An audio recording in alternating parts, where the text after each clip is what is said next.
Marami nga ang natuwa at talaga namang hindi makakaligtas sa mga fans ang bawat salita na binibitawan ng grupo SB19 kapag ka sila ay may usapan.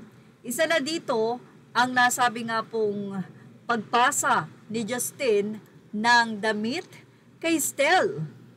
Biruin nyo kwentuhan yan, pero nadinig pa ng netizen na ito o ng fans na ito na mula naman sa post ni musika ni Stel ang sinabi ni Stel kay Justin. Ipapasa mo sa akin, mahihirap, tupiin. Tawang-tawa nga ang nasabing post na ito, tawang-tawa ako dito, hahaha, dahil nga sa reaksyon ni Stel na tila napansin niya na inaabot sa kanya ni Justin kapag ka mahihirap tupuin ang mga costume nila at syempre nakita nyo naman yung mga costume. Pero nakakabilib dahil napansin ng marami na ang galing magtiklop ni Stel.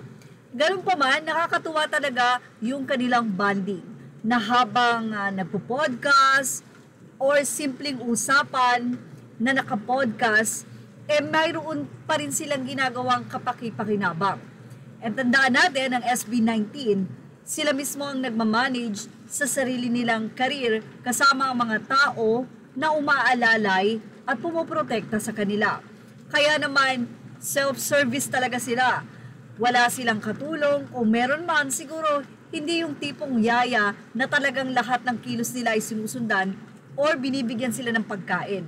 Makikita nyo sa SB19 ang disiplina na kahit pagod na ay mayroon silang ginagawa pa rin para makatipid.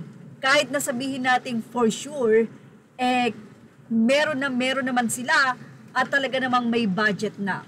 Ito yung maganda sa SB19 or ito rin siguro yung maganda kapag ka ikaw mismo yung nagmamanage ng sarili mong kumpanya. Nakikita mo yung mga importanteng bagay na kahit naman hindi mo ibigay sa iba, pwede mo namang gawin. Siguro makakapagbigay ka naman ng trabaho kapag talagang sapat na. Nakakatuwa rin dahil tuwing may concert sila ay laging may part ang mga fans. Yan ang sinasabi ng mga SB19. Kailangan mayroon part para sa mga fans. Kaya napansin nyo, kahit kumakanta sila, pag napansin nila yung isang fans na mayroong nais na ipabasa or something, ay binibigyan nila ito ng pansin. At pagkatapos nga ng concert, nagpupunta sila sa mga fans upang makapagbigay naman ng kasiyahan. Siyempre, pag-sign, pagpapapicture. But anyway, mabalik tayo sa pagrereklamo ni Stel na nakakatuwa nga.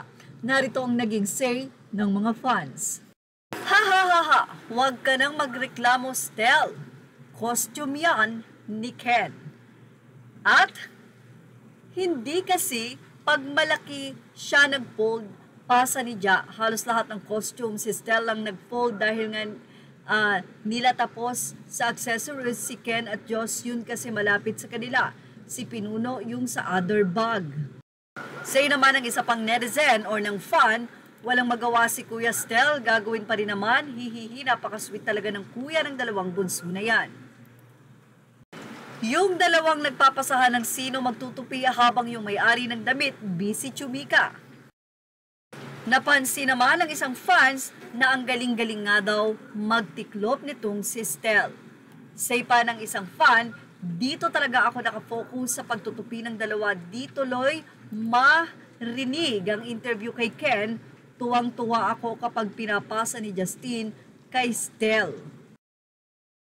At ang ending nga daw, wala talagang tinupi si Justin dahil taga-abot at tagalagay daw lang ito ng mga tinupi ni Stel.